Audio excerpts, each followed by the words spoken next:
नमस्कार, United news circle में आपका स्वागत है। मैं सरोजित। आज हम लोग जनपद चंदौली के विकासखंड सकलिया ग्राम पंचायत नसीरपुर पट्टन में हैं और आप राजेश्वर पाल जी हैं और आप सचिव हैं ग्राम पंचायत के।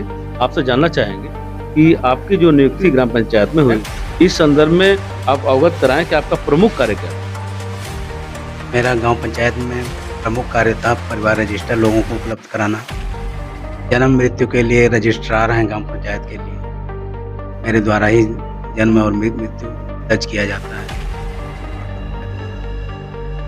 उसके बाद गांव पंचायतों में तमाम विकास कार्य हैं, जैसे आवास है, मुख्यमंत्री आवास योजना ग्रामीण, प्रधानमंत्री आवास योजना ग्रामीण, व्यक्तिगत शौचालय, सामुदायिक शौचालय, पंचायत भवन, आरआरसी सेंटर, यहाँ पे कूड़ा करकट किया जाता है। तमाम कार्य हैं, नाली, खड़ंजा, इंटरलॉकिंग। विकास कार्य से जो जुड़े हैं, इस विकास कार्य के लिए क्या प्रक्रिया है? ग्राम सभा में जो मुख्य खुली बैठकें होती हैं गांव सभा की, जो बृहद तौर पे होती हैं रबी फसल के पहले और खरीफ फसल पर, तो गांव पंचायत का गांव सभा की खुली बैठकें। इसके अतिरिक्त महीने में ग्राम पंचायत के कार्यकारिणी की बैठकें होती हैं। इसके लिए हम लोग गांव पंचायतों में मुनादी द्वारा डुगडुगी पिटवा के सूचना दी जाती है 15 दिन 20 दिन पहले। उसके बाद दिन और तारीख तय किया जाता है, गांव सभा की बैठक बुलाई जाती है। बैठक में ही निर्णय लिया जाता है विकास कार्यों के लिए, क्या होना चाहिए क्या नहीं होना चाहिए। संबंध में लोग अपनी अपनी राय देते हैं। उसमें सब वार्ड मेंबर लोग भी अपना बात बताते हैं और बैठक में जो उपस्थित रहते हैं सदस्य लोग, फिर हम लोग उस अनुसार कार्य योजना बनाते हैं। कार्य योजना पास होने पे उसमें प्राथमिकता में काम बताया जाता है। एक घटना का मैं जिक्र कर रहा हूँ। इससे पहले जो खुली बैठक होती थी ग्राम पंचायतों में और एक बार कार्य योजना बनती थी, कार्य योजना में सबसे अधिक संख्या में कार्यों का नाम दर्ज कराया जाता, इसकी संख्या बहुत अधिक हो जाती थी। फिर इसका जब एस्टिमेट निकालते थे तो पता चलता था इतने करोड़ का हो गया और ये नेट पे से होता। और कुछ ग्राम पंचायत के आम आदमी उसी नेट का डालकर ग्राम प्रधान को, सचिव को चोर या इस पर इस दर्द को अवगत कराइए, क्योंकि ये जो दर्द था ग्राम प्रधान का, ग्राम प्रधान या सचिव किसी से कहता था इस विषय पर कि नहीं ऐसा नहीं है, मेरी जांच करा लीजिए, फालतू मत बोलिए। इस पर कहीं न कहीं ग्रामीण शांत नहीं होते थे, क्योंकि वो कागज दिखाता था नेट पे पड़ा हुआ, सारे कार्य नेट पर है, ये देखिएगा। और जांच में तो कुछ नहीं पाया गया क्योंकि वो है नहीं। तो हाँ, इस पर थोड़ा सा बताइए।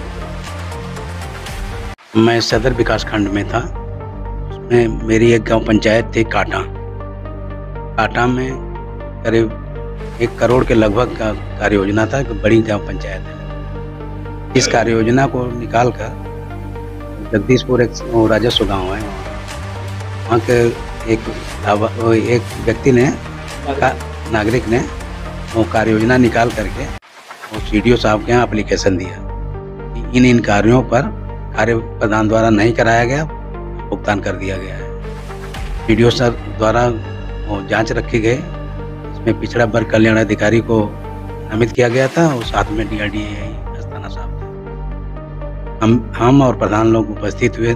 1-2 बार तो जांच नहीं हो पाई जिस डेट को थी।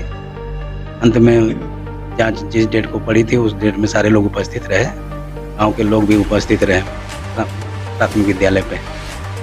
और जो व्यक्ति विरोध किया था वो भी वहाँ पे उपस्थित था। तो प्रधान भी बताया कि वो कार्य योजना में सर लिया गया है, न कि कार्य कराया गया है। मेरे द्वारा न कार्य कराया गया और न ही भुगतान किया गया है। फिर जांच टीम वहीं से वापस हो गई। सब बातों को समझा बुझा कर कार्य योजना की जब जांच टीम ने देखा होगा ये तो कार्य योजना है, ये ख्वाब है ग्राम प्रधान का, कितने कार्यों को मैं लिखा दूंगा, पहली बार प्रधान बना हूँ, बिल्कुल नया करूंगा। लेकिन जब अपना बजट देखा कि मात्र 10 लाख 5 लाख मेरे साथ फिर उन लोगों ने थोड़े समय के बाद समझा बुझा कर उनको ये चीज़ें हैं, ये कार्य योजना में ली गई है, ना कि काम कराया गया है, ना ही भुगतान किया गया है। ये कोई वित्तीय निमित्त नहीं। सरकार दे सारे काम के लिए तो एक बार में पूरा काम हो जाए और मेरा नाम ऐसा प्रधान में होगा कि एक ही बार में प्रधान पूरी ग्रामीण समस्याओं को दूर कर दिए। लेकिन हकीकत ये था कि मात्र ग्रामीण की आबादी के अनुसार जो आपका बजट आता है, उसी में आपके अपने ख्वाब ग्राम पंचायत के पूरे करने पड़ते हैं, प्राथमिकता के आधार पर। तो आप अपने उस बड़े ख्वाब से क्या मतलब है? हो सकता है सरकार ये जानना चाह रही होगी कितना करोड़ का कार्य है,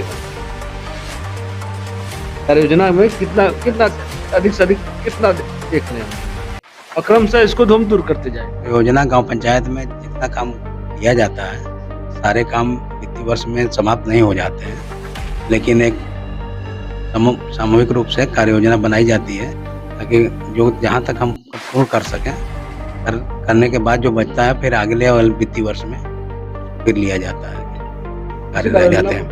हाँ, फिर आगे रखा जाता है ताकि वो जब तक पूर्ण ना हो जाए तब तक हाँ, चलता रहेगा। तब तक चलता है। आपके पास वित्तीय खाते कितने?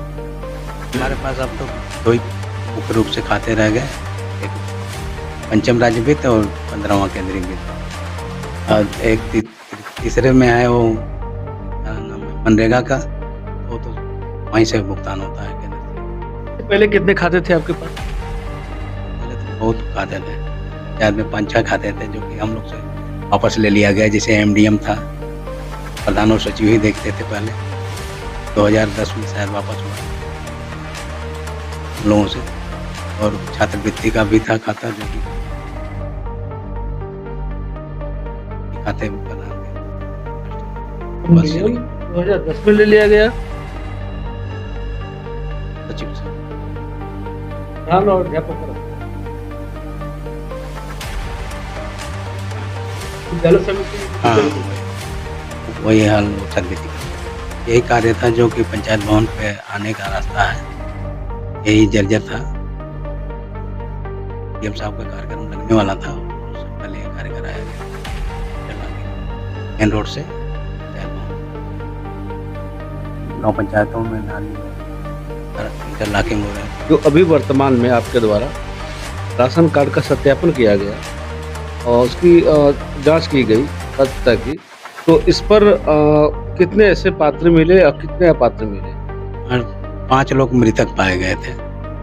कोई ऐसा व्यक्ति नहीं था जो कि आर्थिक रूप से धनी लोग को जारी किया गया। जो मृतक हैं वही लोग। कितना संख्या है यहाँ इस गांव में अंत्योदय कार्ड की? 55। अंत्योदय कार्ड संख्या आपने 55 बताया था, तो क्या ऐसे और भी पात्र हैं जो एक दूसरे के समकक्ष है, समान है, लेकिन वो कार्ड विहीन है? और जब कोई समकक्ष व्यक्ति को कार्ड किसी और को मिलता है, यहाँ कोई समकक्ष नहीं है एक दूसरे के? नहीं, इस तरह का कोई समकक्ष नहीं है। ऐसे कैसे कर सकते कोई समकक्ष नहीं है? मैं इसलिए कह रहा हूँ इस बात को कि एक राशन कार्ड जब से निर्माण हुआ, उस व्यक्ति का राशन कार्ड में नाम गया, उसके बाद तो इतने लंबे समय में परिवार का विभाजन हो जाता है और अंत्योदय कार्ड का विभाजन अंत्योदय कार्ड ही बनता है और अंत्योदय कार्ड एक परिवार के पास है। परिवार को जो जारी हो चुका है तो उसी परिवार में जारी रहेगा जब तक जारी रहेगा, लेकिन उसको जो बेटे मृतक होंगे। है, अगर कोई परिवार का मुखिया मृतक हो जाता है अंत्योदय कार्ड में, उसी परिवार के पत्नी को दिया जाएगा। अगर वो पति पत्नी दोनों मृतक हो गए, अगर बच्चा उसका है आर्थिक रूप से कमजोर, तो उनको दिया जाएगा। इस पे दोषारोपण भी तो होता होगा कि प्रधान जी ने इनका बनवा दिया, मेरा नहीं बनवाया, मेरे पिताजी का था और मेरे सगे भाई को दे दिया। इस तरह की कितनी समस्या है? ऐसे बहुत ज़्यादा समस्या आती है। अगर प्रधान ने बात करके अपने लोगों को बनवाया, वास्तविक व्यक्ति को छोड़ दिया, विरोध होता है, मेरे को नहीं देखे। क्या आपके सामने कोई ऐसा प्रावधान किया है? नहीं, अभी तो हम लोग जारी नहीं किए हैं। अभी तो पात्र वो मृतक ही किए हैं, इसके बाद बैठक किया जाएगा जब जारी करने के। देखिए, लाभार्थी वही हो जो उसके योग्य हो, क्योंकि एक भी राशन कार्ड बढ़ नहीं रहा है। और मैं आपसे पूछूंगा, आप ग्राम सचिव हैं, ग्राम सचिव ग्रामीण लोगों से जुड़ा होता है, उसकी दैनिक स्थिति से जुड़ा होता है, तभी तो कार्यों को जमीन तक पहुंचाता है, उनके घरों तक पहुंचाता है। तो इसमें क्या राशन कार्ड बढ़ाया जाना चाहिए? अगर राशन कार्ड में जो आर्थिक वो है का लेखपाल द्वारा रिपोर्ट लगाई। ग्रामीणों की समस्याएँ काफ़ी हैं क्योंकि करकट से एक बारिश का बचाव हो जाता है, एक परिवार कम से कम शांति से सो सके और करकट में कोई व्यक्ति अगर गर्मी के महीनों में रहता है, तो आप जानते हैं कि क्या क्या स्थिति उसकी होगी। लेकिन बारिश से बचाव के लिए सिर्फ़ वो इसका उपयोग करता है, ताकि वो चैन से कम सो तो ले और इसमें सरकार को विशेष ध्यान देना चाहिए। कि इस तरह के प्रतिबंध अगर है, तो कहीं न कहीं ग्राम पंचायत को लोगों के लिए भी इसमें ढिलाई बरतने का काम करे।